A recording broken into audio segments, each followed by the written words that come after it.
Hey guys, welcome back to Pop Therapy TV. In today's vlog, I'm going to be sharing my top 6 study hacks to help you boost your attention and focus and to get more study done in less time. So if you're a student or maybe you're someone who has a bit of difficulty focusing on work tasks, maybe a bit of a procrastinator, then this vlog is for you. So let's get started with tip number 1.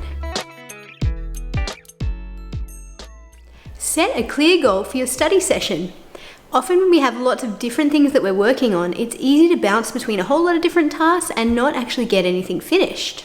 If you've got a few different things you're working on, choose one as your key focus for the session, and then spend some time breaking that task down into smaller and more manageable chunks. So for example, you might be working on an essay. Step 1 might be just rereading the question and setting a brief outline for how you're going to structure the essay. Step 2 might be spending some time doing some research. When we break the task down, it seems more manageable, and then we can reward ourselves with a break after we've completed each section.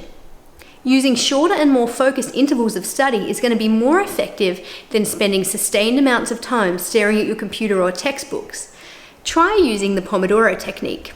The Pomodoro technique involves working for a 25-minute block and then rewarding ourselves with a 5-minute break. When you take your break, make sure that you use this opportunity to stretch, move, get outside and get some fresh air. And studies show that being outside in nature can also help us refresh from mental fatigue. So make sure that you get outside because this is going to help you to mentally refresh, come back and focus even better for your next session. Make sure that you have a designated work area available for your study. Ideally, if you can, make sure your desk is in a room outside of your bedroom, because otherwise sometimes it can make it really hard to switch off when we study and try and relax in the same room. Keep your work area clean and free of clutter, and if you can, keep only the items that you need for that particular task on your desk. So if you're studying for a few different subjects, just put out the textbooks that relate to what you're currently working on so that it doesn't feel overwhelming and crowded. Also, many distractions come through things on our computers, phones, and smartwatches. Turn off all your notifications, close down your email, turn off push notifications, take off your Apple Watch, and put your phone on Do Not Disturb mode and leave it out of reach. When we're constantly interrupted by notifications, it makes it really hard to keep our focus. So turning these off is a great way to minimize distractions. Hey Jim, how's the study going? Yeah. Great. Yep, real great. Hang on. Is that Shop Bob?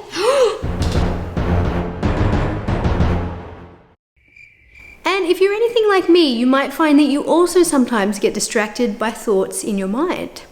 If you find that a lot of thoughts are coming into your mind and you can't stay focused, keep a notepad beside you and write them down.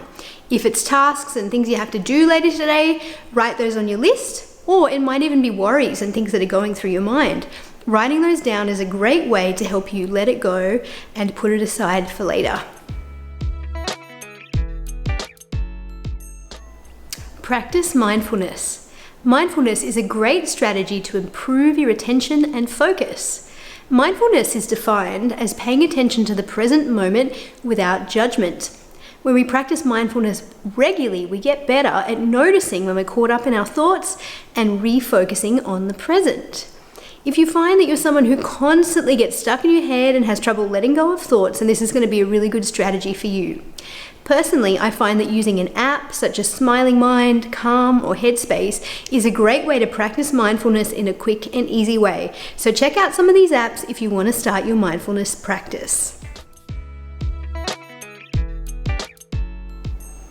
Acknowledge if you're a procrastinator.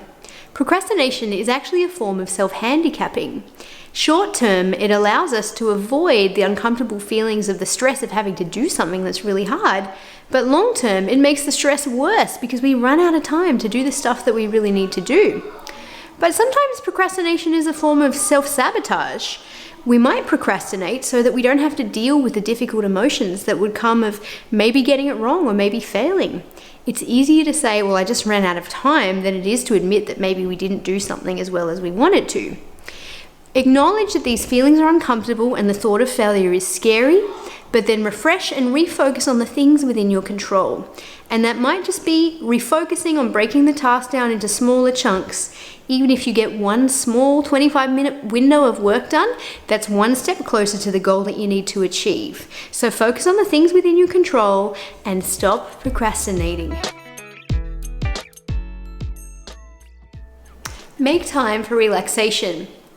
Stress can really interfere with our study, and it can even change the way that we think. When we're feeling stressed and overwhelmed, the way we think becomes much more narrow and less creative. Experiencing positive emotion has the opposite effect in that it helps us to think in more expansive and creative ways.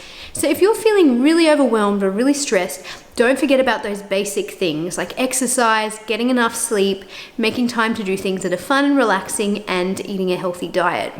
If you're overwhelmed, go out for a quick walk, do something fun, talk to a friend, experience some positive emotion, then come back to your study with a fresh perspective.